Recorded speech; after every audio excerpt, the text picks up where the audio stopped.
Well, haven't we had some rain? Well needed rain too.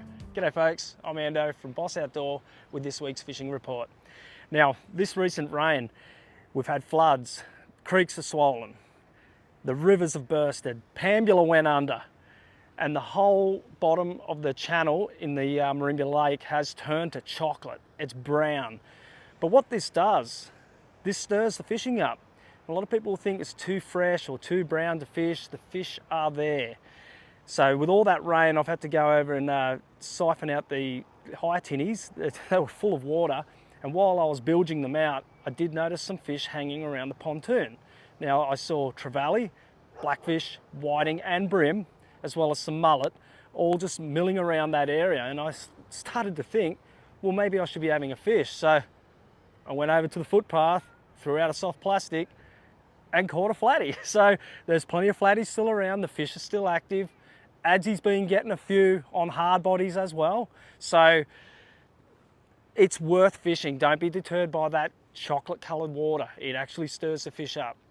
If you go up to the top lake, yes, it's brown, but underneath there are salty pockets. So what you want to do is use your sounder if you have one and look for a thermocline. And what that is it's the transition between fresh water to salt water, and it'll show up as a line along your sounder.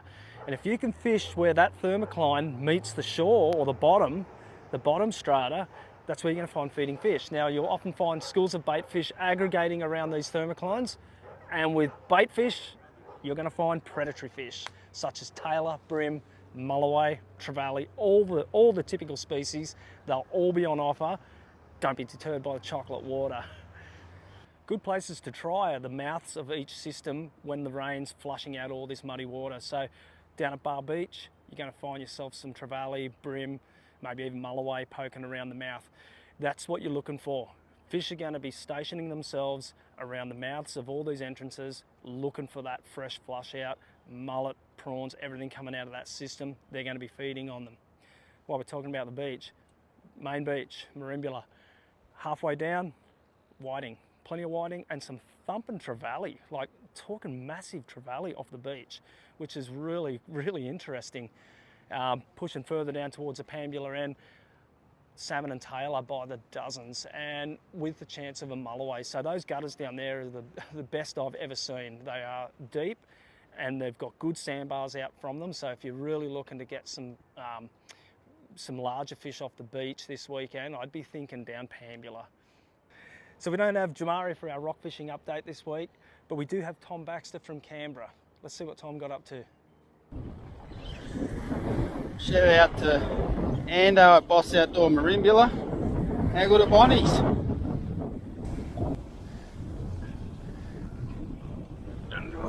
Fly line.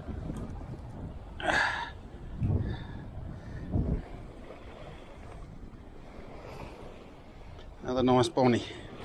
I think that's number 9 for the day. A lot of casting. Got a few good results. Oh, good hook up. Why couldn't they all be like that? Jesus. Number 9. Bonnie Central. And in. So Tom was playing around with his 6-weight fly rod down there on the rocks and caught a stack of bonito. So many bonito. Plus he caught salmon as well, which is great to see. It's always good fun chasing these pelagics off the stones this time of year. Now, I will note that these fish were caught prior to the rain. That water has cooled down and those fish aren't there at the moment. You'll find your salmon and small kingfish, but the bonito are riding those warmer currents. Now, when that shifts, they'll come back to the rocks.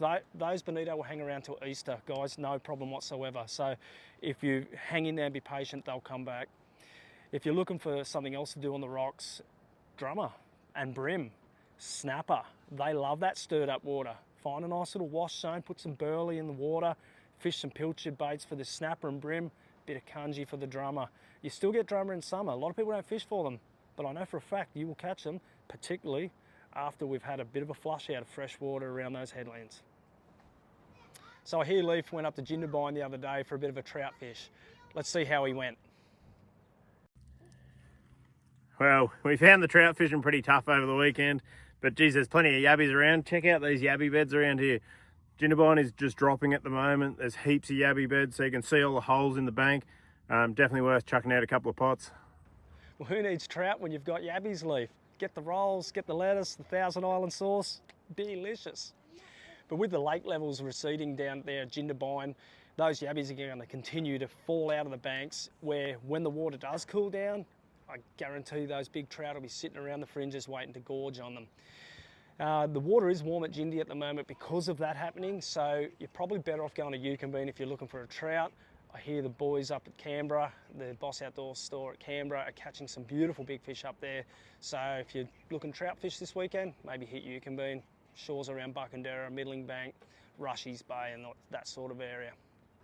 Well, I haven't been offshore this week, so I can't give you a current and accurate report of what's biting out in the bay, but I have chatted with Scotty Deverell from Fish Pen Charters, and he said that there's a heap of mowies out there as well as good snappers, so don't be deterred by that chocolate water out there in the bay as well.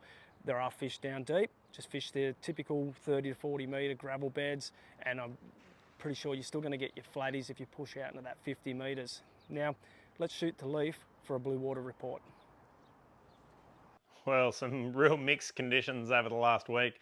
They did run that comp out of Tathra for the weekend, and they caught some amazing fish. I think the leading boat's catching 12 and 13 fish to win the comp.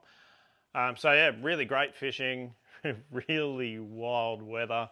So you've got to be pretty keen to get out there at the moment, but if you do, it's going to pay off. There's definitely fish out there. Same thing for this weekend. They're going to run the Bateman's Bay comp, and at this stage it still looks like it's on. The weather again looks pretty similar to what it did last weekend. Northerly on Friday and southerly on Saturday and Sunday. Probably not going to get to gale force, so they'll probably still run the comp all weekend, and hopefully we see lots of fish again. Well, thanks for that, Leaf. Let's head into the store and work out the deal of the week. Now, we have a ripping deal this week. We have one Dexter 9-inch filleting knife left in the store, and if you come in and spend $100 and mention that you watched the fishing report, we're going to give you this knife for free. But there's only one, so you must be the first. Get on it. It's $80 worth of value. Well, that's it for this week's fishing report. If there's anything else you need to know about hooks, lures, or where they're biting, come into Boss Outdoor so we can hook you up. Oh yeah, happy birthday to Brenton.